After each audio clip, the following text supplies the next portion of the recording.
ಖರ್ಗೆ ಸಾಹೇಬ್ರು ಭೇಟಿ ಮಾಡಬೇಕು, ವೇಣುಗೋಪಾಲ್ಗೂ ಭೇಟಿ ಮಾಡಬೇಕು, ಎಲ್ಲರಿಗೂ ಭೇಟಿ ಮಾಡಬೇಕು. ನನ್ನ ಊಟದಲ್ಲಿ ರಾಹುಲ್ ಗಾಂಧಿನೂ ಭೇಟಿ ಮಾಡಿದ್ದೀನಿ, ಸೋನಿಯಾ ಗಾಂಧಿನೂ ಭೇಟಿ ಮಾಡಿದ್ದೀನಿ, ಎಲ್ಲರಿಗೂ ಭೇಟಿ ಮಾಡಿದ್ದೀನಿ. ಇವತ್ತೇನಾದರೂ ಪ್ರತ್ಯೇಕ ಭೇಟಿಗೆ ಮಾಡ್ತಾರೆ ಇಲ್ಲಿ ಇವತ್ತು ಸರ್?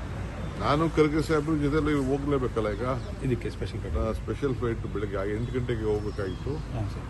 ಇದು ಕ್ಲೌಡ್ ಸ್ವಲ್ಪ ಪ್ರಾಬ್ಲಮ್ ಇದ್ದು ಹೋಗಕ್ಕಾಗಿಲ್ಲ.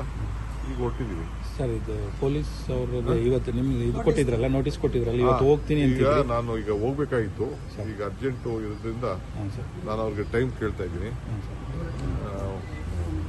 ಮುಂದಿನ ವಾರ ಬರ್ತೀನಿ ಅಂತ ಅಂದ್ಬಿಟ್ಟು ಸೆಷನ್ ಮುಗಿಸ್ಕೊಂಡು ಟೈಮ್ ಕೇಳ್ತಾ ಇದ್ದೀನಿ. ಇದು ಆ ನೋಟಿಸ್ಗೆ ಏನು ಲೆಟ್ರ್ ಕಳಿಸ್ತಾ ಹೋಗ್ತಾ ಇದ್ದೀನಿ, ಬೇಕಾದ್ರೆ ನಿಮ್ಗೆ ರಿಲೀಸ್ ಮಾಡ್ತೀನಿ. ಸರಿ ಸರಿ ಸರಿ. ಯಾಕೆಂದರೆ ಅವರು ನನಗೊಂದು FIR ಕಾಪಿ ಅಟ್ಯಾಚ್ ಮಾಡಿಲ್ಲ. FIR ಕಾಪಿ ನನಗೆ ಬೇಕದು. ಯಾಕೆಂದ್ರೆ ನಾವು ಈಗಾಗಲೇ EDಗೆಲ್ಲ ಏನೇನು ಬೇಕೋ ಉತ್ತರ ಎಲ್ಲ ಕೊಟ್ಟಿದ್ದೋ ನಾವು. ಬಟ್ ಅದು ಏನು FIR ಹಾಕಿದೆ ಅಂತ ನನಗೆ ಇನ್ನೂ ಗೊತ್ತಿಲ್ಲ. ಮಾಹಿತಿ ಪೇಪರ್ ಓದಿದ್ದಷ್ಟೇ. ಬಟ್ ನೋಟಿಸ್ ಕೊಟ್ಟಿದ್ದಾರೆ. ಆ FIR ಕಾಪಿ ಕೊಡಿ ಅಂತ ಕೇಳ್ತೀನಿ. ಆಮೇಲೆ ಒಂದು ವಾರ ಆದಮೇಲೆ ನೆಕ್ಸ್ಟ್ ವೀಕ್ ಅಸೆಂಬ್ಲಿ ಆದಮೇಲೆ ನಾನು ಬರ್ತೀನಿ. ಅಲ್ಲ, ತಿರುಗಿ ಪ್ರತ್ಯೇಕ ಭೇಟಿಗೆ ಸಮಯ ಕೇಳ್ತೀನಿ ರಾಹುಲ್ ಗಾಂಧಿ ಅಥವಾ ಅವೆಲ್ಲ ನಮ್ದು ಅವ್ರದ್ದು ಇದ್ದೇ ಇರ್ತದ್ರಿ ಪಾರ್ಟಿಲಿ. ಅಲ್ಲ, ಈ ಸಂದರ್ಭದಲ್ಲಿ